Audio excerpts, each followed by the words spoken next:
Hi everyone, we are currently at TalentNet Live conference and I'm sitting with Chris Hoyt, the talent engagement and marketing leader at PepsiCo. So Chris, how are you doing? I'm doing great, thank you. Great, good to know that. So, I'm hearing a lot about candidate engagement at PepsiCo. Can you share a little bit about candidate engagement? Sure. I'll start. Our philosophy at PepsiCo in terms of candidate engagement is that it's really important to treat every applicant as a real person and not just a resume that comes into the system.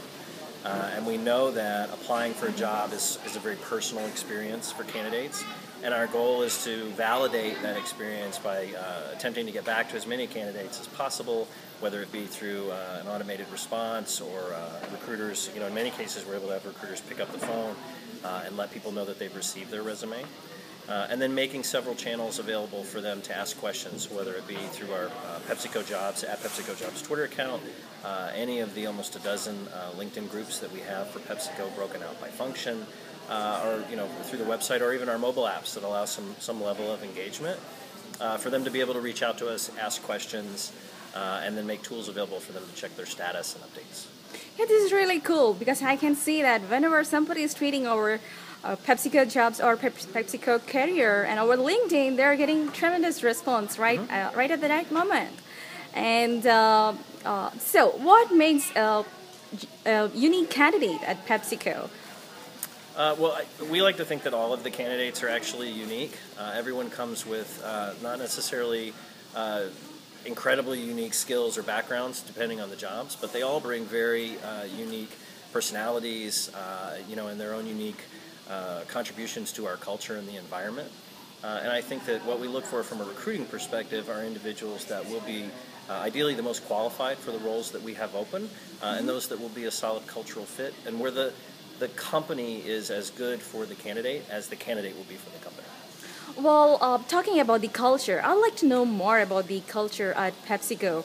Let me just say that, can you talk a little bit about a recent interview you have done and why do you think that candidate is a right fit at PepsiCo based on your organization culture? So I myself, I don't perform the interviews for the candidates that come in, but I can tell you that the messaging that we drive across to try to attract the right candidate or try to attract candidates that would be interested in the organization is really about an empowerment. PepsiCo is not so much about a command and control type of infrastructure, right, with our management and our leadership. It's more about bringing in people to the organization that can push great ideas upwards and drive those forward, and that really come to work every day wanting to make a difference, wanting to win together, and help us to be a globally successful organization. Well, this is really cool and great to know that PepsiCo is such a great company that is really engaging the candidates and engaging the employees also. Can you tell a little bit about best practices which is available at PepsiCo? In terms of candidate engagement? In terms of employee, let's just say that if what are the best practices available in order to engage your employees at PepsiCo? So we have a lot of channels that are built internally that allow the actual employees to engage each other, and we have one particular that we've built out. It's called PepNet, but it's a collaboration platform that has really grown over the last year and allows us to create almost communities within the organization. And the idea is that we have employees almost organically coming together and creating these communities that are about various interests. So while they could be about perhaps one of our employee resource groups, they could be about a function that we have within the organization, or they could even just be about getting people together that ride bicycles to work. Right? So it's whatever interest they're passionate about, and really shattering time zones and boundaries. I mean, as an organization that is 300,000 employees strong around the world, that platform's been huge to literally help people sort of cross through those time zones and share what's going on within their lives, whether it's professional or personal. Well, this is really cool because every day one employee is going to be spending his majority of the hours at office, and building a community and building a friendly relationship at work is really a critical one for someone to engage or to be engaged, let me just say that. So do you have any words of wisdom for the young HR professionals? You know what? I would say really listen.